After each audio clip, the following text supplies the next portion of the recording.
Pues mira, la exposición convencional se organiza teniendo en cuenta primero un proyecto. Tú haces un proyecto con un diseño en el que tienes que tener en cuenta sobre todo las piezas que vas a exponer, y una vez que tienes el diseño como punto de partida, que es como el storyboard, vas haciendo todos los contactos para montarla. Entonces tienes que seleccionar las piezas en las instituciones, contactar con las instituciones, asegurar esas piezas, y luego entraría la segunda parte. Una vez que has decidido toda esa parte, entra la parte de diseño del propio espacio. Y la última parte es cómo vas a dejar luego constancia del espacio expositivo y de las piezas, que sería el catálogo.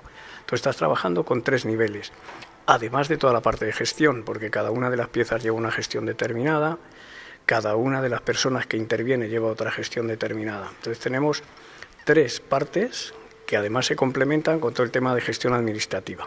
Una vez que tienes las piezas y que tienes una idea general, lo que haces es una división temática.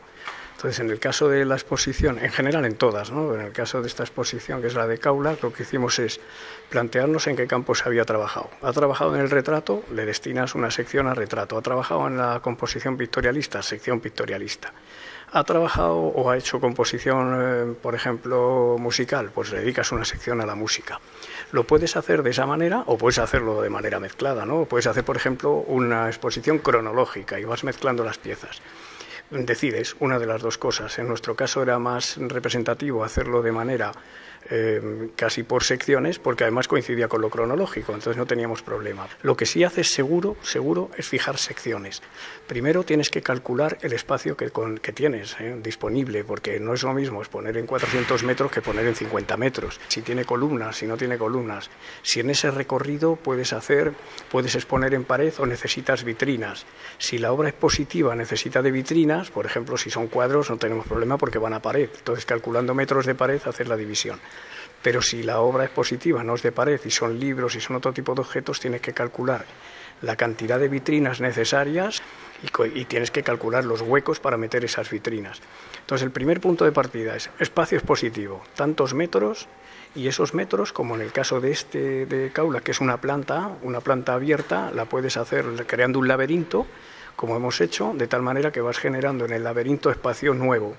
Lo que sí se hace en general, lo hacemos, o a mí me gusta hacer, es tener una pieza clave, una pieza de referencia, y esa pieza, en torno a esa pieza, montas todo el discurso. En el caso de Kaula, como le llamamos Kaula precisamente por el estudio fotográfico, encontramos la pieza clave en la cámara fotográfica, que es realmente el origen de toda la producción. Pero es fundamental que haya una pieza clave, una o varias piezas claves, para que tú puedas montar el discurso, que se llama así, ¿no? El discurso expositivo en torno a esa pieza. Tú puedes hacerlo de esa manera o de otra, ¿no? Porque la narración sí que la monta el comisario. Tú dices, voy a terminarlo así porque a mí me parece muy representativo que los hombres ilustres sean la pieza clave porque son originales de época. Puedes hacerlo de manera que hubiéramos terminado, por ejemplo, con una pieza que sea pictorialista, porque tú consideras que la etapa principal de este fotógrafo sea la pictorialista, que es el caso. Lo que pasa es que al montar el discurso narrativo, como que queríamos darle un homenaje a un heredero, no podíamos terminar con una pieza anterior a 1904, cuando realmente él crea el estudio en esa época. Y la cuento porque creo que es interesante, ¿no?, que se vean los hombres ilustres, porque realmente los hombres ilustres lo que hace es definirlos la personalidad. Yo creo, verás, esta pregunta es muy interesante porque creo que no hay diferencia, es simplemente utilizar la tecnología que tienes en el momento.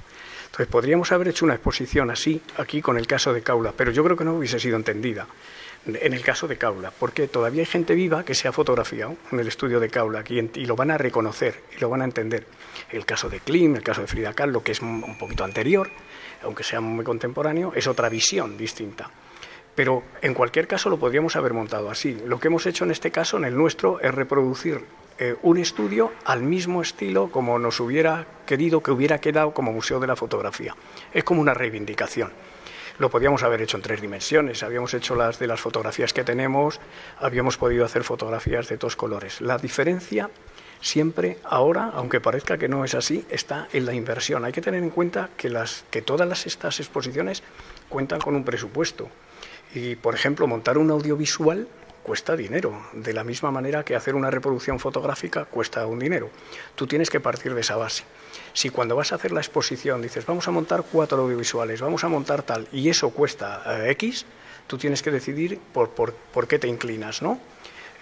No es necesariamente negativo ni positivo, pero a mí me parece que las dos posibilidades se podían haber hecho perfectamente.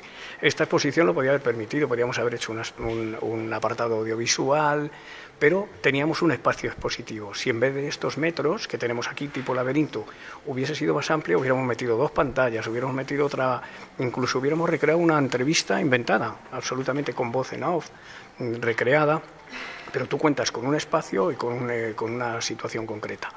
Aquí, y en este caso concreto, el hacer Kaulax así ha sido por recrear un estudio para que la gente que todavía vive y que se fotografió en el estudio, los herederos, pudieran ver cómo se hizo.